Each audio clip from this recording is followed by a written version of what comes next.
Yo, what is going on, everyone? My name is Nick, or the Notorious Fantasy, and in today's video, I got my must-own quarterback list for fantasy football in 2020. Must-own guys pretty much means these are the guys that I'm trying to draft in every single draft that I'm in. There's 4 guys on this list, 3 guys that I'm very sure on, and 1 guy that's kind of a longer type of shot that I still really like, but my problem is with his early season schedule. So before we get into the video, I'd like to ask you guys, could please go down below and click that subscribe button. It's free, and I produce content every single day to help you guys win your 2020 Fantasy Football Championship. As well as if you can go down below and get the draft guide. The draft guide will be $7.50 for the whole month of August. So if you guys just wait a couple days, get it in August. It's $7.50. It's very cheap, and I want to make sure that everyone can get it. So make sure you check that out as well. And let's get right into this video. Must-own quarterbacks for fantasy football in 2020. My number 1 guy here is Matty Ice, but then he's not really my number 1. It's kind of just in a random order of the first 3 guys, and then there's 1 guy at the end who's kind of the sleeper kind of a pick. So Matt Ryan right now, FFPC ADP 95.06. If you guys have if you're new to my channel, FFPC is high stakes leagues. ADP is average draft position. So the 95th player off the board in FFPC drafts. He is an Atlanta Falcon, 6'5", 228 pounds, 35.2 years old. His workout metrics go as follow: 44th percentile 40-yard dash with a 4.89. He does not have a burst score. He has 15th percentile agility score. He does not have a throw velocity, and he's 71st percentile Wonderlic score. So he's almost wicked smart with a 32 on the Wonderlic score. So looking at Matt Ryan's stats from last year, finished as quarterback number 11. Now coming off the board is quarterback number 8, pick 86, and round 9. Last year, Matt Ryan finished top 10 in PPR points per game. Not really PPR, just 4-point per passing touchdown points per game, finishing with 17.7, which is top 10 at number 10. He played in just 15 games. He ended up missing 1, but he obviously came back and played pretty well. He had 616 passing attempts, 41.4 per game, 41.1 per game, ranking 3rd at the quarterback position, 4,466 passing yards, 297.7 per game, ranked 5th at quarterback position, 26 passing touchdowns, 4.2% rate, 8th at the quarterback position. Now, the percentage rate of passing touchdowns is actually notable because if it's around 5, I'd say that's very, very normal. If it's way under, if it's around 3, I would expect it to go up. And if it's way above, like 7 or 8 or 9, then I expect it to regress around that 5% rate. He had 14 INTs last year with 16 interceptable passes, ranking 18th at the quarterback position. I will move my face up real quick so you guys can read his rushing stats. Nothing special, though, obviously, for Matt Ryan. You don't expect to see him break off like Lamar Jackson for a zillion-yard touchdown. 34 carries, ranking 18th at quarterback, 147 rushing yards, 9.8 per game, and 1 cheeky rushing touchdown, ranking 20th at the quarterback position. So he did bust off 1 run probably for 3 yards to score a touchdown, but hey, that obviously boosts up his fantasy point total. So why do I like Matt Ryan so much for fantasy football in 2020? It is plain and simple. It is what I like to call the Matty Ice theorem. It's based on the fact that he plays a good year, and then he plays an amazing year the next year, and then good, and then amazing. Good and amazing. It's like a fucked up kind of cycle he runs here, but it's great for fantasy football because it's very easy to predict. Last year, quarterback number 11 in 2019. That's a good year. The year before, quarterback number 2 in 2018, amazing year. Then quarterback 15 in 2017, a good year, and then quarterback number 2 in 2016, an amazing year. Now, do I predict him to be a top 2 quarterback since that's what the trend would tell? No, I think top 5 is more likely in his wheelhouse, but why is this kind of like that? I think it's just because Matt Ryan, he's hot and he's cold. He's Matty Ice for a reason, and he's going to be Matty on fire in 2020. I really believe Matt Ryan is going to be slinging the rock at an ungodly pace. The Falcons last year were slinging the ball hella. Number 1 in pass play percentage in 2019 was 66.97% pass plays for the Atlanta Falcons. 24th ranked offensive line in 2020 via Pro Football Focus, and it didn't seem to matter at all because they finished 24th last year. They had the worst pass and run blocking grade of Matt Ryan's whole career, and Matt Ryan still finished as quarterback number 11. If that just increases ever so slightly, Matt Ryan will still be amazing in 2020, and I really believe the top 5 potential is there for him. If he's slinging the rock that many times every single game, it's just bound that he finishes inside of the top 10, if not even the top 5. His quarterback number 8 ADP is very good for him. I'd happily take him there with the upside of him being a top 5 quarterback. Next guy to talk about here is another Matthew Snapback, Matty Stafford of the Detroit Lions, FFPC ADP 104. 20.19. Matty Snapback is 6'2", 225 pounds, 32.5 years young, 61st percentile 40-yard dash with a 34th percentile burst score, 46th percentile agility score. But Matt Ryan is the least smart of the two because Matty Snapback is wicked smart with a Wonderlic score of 38, which is 88th percentile at the quarterback position. Now, Matt Stafford's stats last year were hindered by the fact that he ended up getting hurt. He finished as quarterback number 29, now coming off the board as quarterback number 13, pick 107, round 9. But I've noticed that Matt Stafford's being one of those guys that is really, really going later than round 9, typically going around round 13 or round 12 in a lot of the drafts I've done. Quarterback number 29 last year, obviously due to the fact that he only played in 8 games, but his points per game ranked 4th at the quarterback position with 20.8 points per game. This was due to the fact that Matt Stafford was playing at an ungodly pace. He was playing the best football Matt Stafford has ever played before he ended up getting hurt in his week 9 matchup. Now, they were playing so well, it was crazy. He was looking so good, and then he ended up getting hurt dealing with a back injury similar to what he dealt with in 2018, but in 2018, he roughed it out. He decided to play the whole season, and that might have been why he ended up getting hurt in 2019, but now he decided to sit out the rest or the other half of the season, making a smart move so that he could have a much lengthier career. He had 291 passing attempts, 36.4 per game, ranking 28th at the quarterback position, 2,499 passing yards, but he played in 8 games, 312 per game. So if you figure that out, he would have thrown for almost 5,000 passing yards if you put that at a 16-game sample size. That is fucking amazing, and I think that they're going to be firing the ball just as much in 2020 with Matthew Stafford, especially with that amazing quarterback or a wide receiver core around him with Kenny Golladay and dirty Marvin Jones.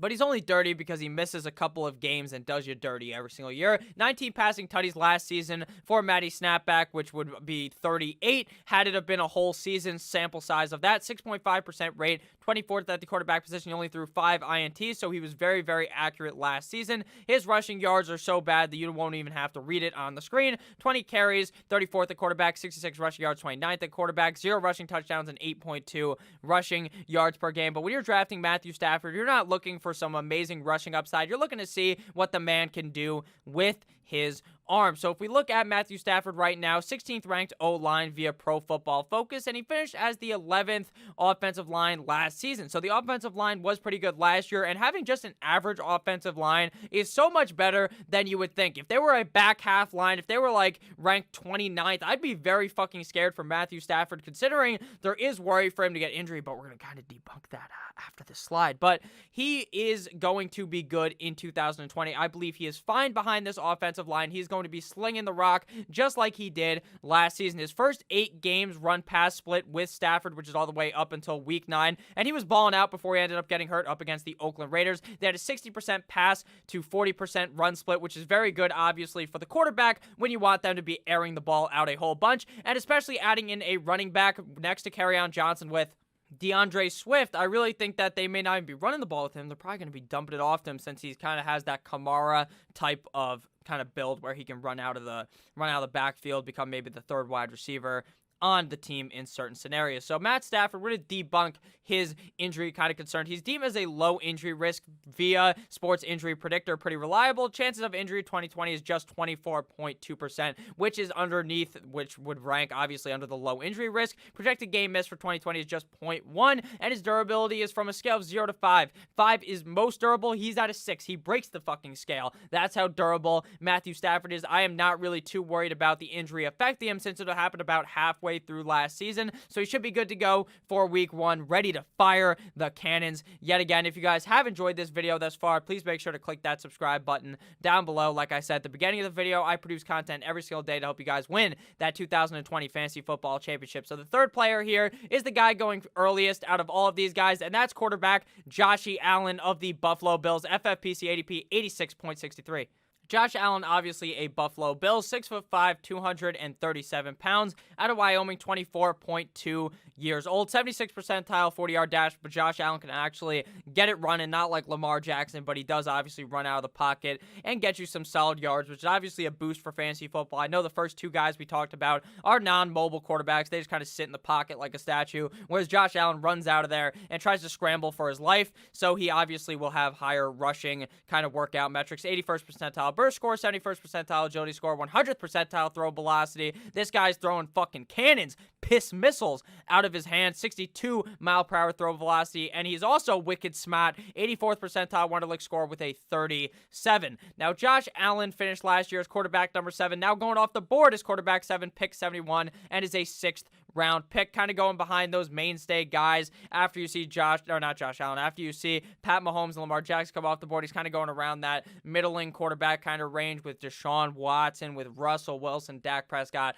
that kind of area. 17.7 PPR points per game last year, ranking 10th at the quarterback position. He played all 16 games, 461 passing attempts, 28.8 per game, ranking 21st at the quarterback position, 3,089 passing yards, 193.1 per game, 23rd at the quarterback position, 20 passing touchdowns at a 4.3% rate, which I expect to kind of go a bit up with the addition of Stephon Diggs, which is what I'm going to talk about after this. 21st percentile, 9 INTs, 15 interceptable passes, 20th at the quarterback position. His carry numbers, though, I will lift myself up so that you guys can read them. 109 total carries, ranking 2nd at the quarterback position behind Lamar Jackson. 510 rushing yards, which is obviously a huge boost for your fantasy team because typically, you have to pass the ball 25 yards to get 1 point, whereas you only have to rush the ball 10 yards to get 1 point. So obviously, a guy who can run the ball at the quarterback position is kind of a cheat code in fantasy football. 31.9 rushing yards per game and 9 total touchdowns. He scored more rushing touchdowns than Lamar Jackson last season, ranking number 1. So they obviously add Stephon Diggs in the offseason, which is kind of huge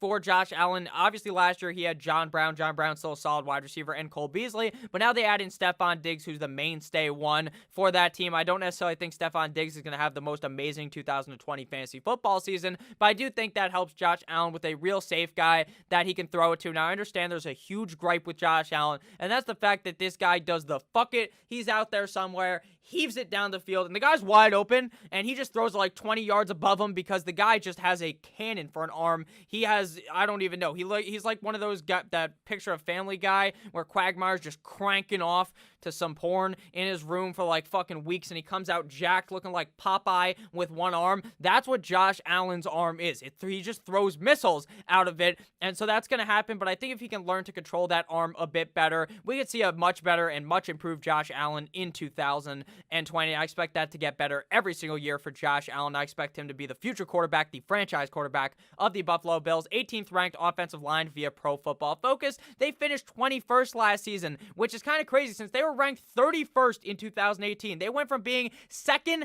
to last worst offensive line in the NFL to moving up all the way into the 21st, and now they're ranked inside of the top 20. So huge moves for the Buffalo Bills, a team that, while is kind of run heavy, still lets Josh Allen just absolutely throw that pigskin all over the field. And obviously, I talked about his 9 rushing touchdowns, which is very huge because this guy, you might think that Devin Singletary is going to score a bunch of touchdowns. You shouldn't think that because Devin Singletary is not going to, but Josh Allen's just going to steal a bunch of them. Like, I wouldn't be surprised if he was around that 9 area again. Maybe he's at 7 or maybe he's at 11 because it's 7-Eleven where you can get some nice Slurpees. So shout out to 7-Eleven and shout out to everyone who works there. So the final guy of the video, the more of a sleeper type of quarterback, Danny Dimes, Daniel Jones. Danny fumbles last season. Hopefully he can be able to figure that out in 2020 and play much better when it comes to just holding the ball in his hand like a quarterback should. New York Football Giant, FFPC ADP 112.5. He looks like your local accountant, but in reality, he's playing quite well for a guy that everyone thought was the biggest bust in NFL history. 6'5", 221 pounds, 23.2 years old, out of Duke, just like Zion Williamson. 61st percentile 40-yard dash with a 4.81, but just like Josh Allen, this guy can get out of the pocket and really make something special. 83rd percentile burst score, 57th percentile agility score, 54 mile per hour throw velocity, ranking 38th, and also wicked smart for Danny Dimes, 84th percentile Wonderlic score with a 37. Something important to note about Daniel Dimes is that the reason why I have him ranked as more of the sleeper kind of pick is because I'm not sure I want to draft him due to the fact that his first 3 weeks of his schedule is very hard, and I'm going to talk about that in a couple of minutes. So Danny Dimes right now coming off the board as quarterback number 16, round 10, pick 110. He's going way later than that in most leagues. Quarterback number 24 last season with the finish, but he only played 13 games, but it was really 12 because week 1 against Dallas, they gave him some pity snaps at the end of the game. They finally got rid of Eli Manning. They finally said, fuck you, Eli. We're going to put in Danny Dimes. Everyone thought Daniel Jones would be terrible, me included. I thought it would be hilarious. A bunch of my friends are Giants fans. I was really rooting for Daniel Jones to be god-awful, but he was very good. 16.2 points per game, ranking 16th at the quarterback position, 459 passing attempts in just 13 games, 35.3 per game, ranking 22nd at the quarterback position, 3,027 passing yards, 232 per game, ranking 22nd at the quarterback, or 24th at the quarterback position, 24 passing touchdowns at a 5.2% rate, right in the middle, right in that sweet spot where you want it, at 13th most at the quarterback position, 12 INTs, 29 interceptable passes, which is not very bueno, 5th at the quarterback position, but I expect Daniel Jones to kind of get it more under wraps this year. He fumbled a zillion times last year. But I believe with the whole offseason of practicing, he will be able to keep that ball more under wraps in 2020. 45 carries, ranking 15th at the quarterback position in just 12 games, which is pretty good. 279 rushing yards, 7th at quarterback, 2 rushing touchdowns, which I expect to go up, 13th at the quarterback position. So Daniel Jones kind of is in a tough scenario because the New York Football Giants just aren't the greatest team on earth. They obviously have Saquon Barkley. They have a bunch of they have so many good, not good wide receivers, but above average wide receivers. The only worry is none of these motherfuckers can really stay healthy. Golden Tate, Ken, Sterling Shepard kind of always gets hurt. Fucking Evan Ingram, Eazy-E, that guy gets hurt all the time. So that is worrisome. But if those guys could stay healthy, Daniel Jones could be even better than I perceive. 20th ranked offensive line via Pro Football Focus. They draft an offensive lineman early in the draft, which obviously moved them up to Psych, it actually has them being ranked lower than last year. They finished 17th last season. Now they're the 20th ranked offensive line via Pro Football Focus. But I think their line should be just about okay as long as they don't let Daniel Jones just get clapped and he starts fumbling the ball all over again. It looks like last season where you're just fucking punching yourself because Danny Dimes fumbled the ball a couple of times. Now, my worry about him, like I said earlier, it's his hard start to the 2020 season. Week 1, they go against the Steelers. Probably a top 5 defense in the NFL. Week 2, they play Chicago at Chicago. Now, there's going to be no fans there probably, so that's not really the worry that they're at there, but the worry is the fact that the Chicago Bears defense is probably still pretty good. And then week 3, they play up against the 49ers, who are a very good defense. They just kind of got pummeled in the Super Bowl because Jimmy G is a choke artist, as is Kyle Shanahan. That defense did play pretty well. Daniel Jones should have a great season. I just worry about these first 3 games, so maybe you draft him as your second quarterback. You let him ride the pine for the first couple of weeks, and then you fire him out week 4 once he's ready to play. And he's also has a shit tier defense, which helps the quarterback score more points because when the defense is bad, you're going to have to be slinging the rock all game long. So thank you guys all for watching this video. If you ended up enjoying at any point, please make sure to click that subscribe button down below. I love each and every single one of you guys. Please make sure to check out the draft guide down below as well. Make sure to click on one of the videos that's on your screen right now, and I'll see you guys tomorrow with yet another banger of a video. Goodbye, my friends. I love you all. I really appreciate it, and we're almost in August. See you guys tomorrow. Good boy.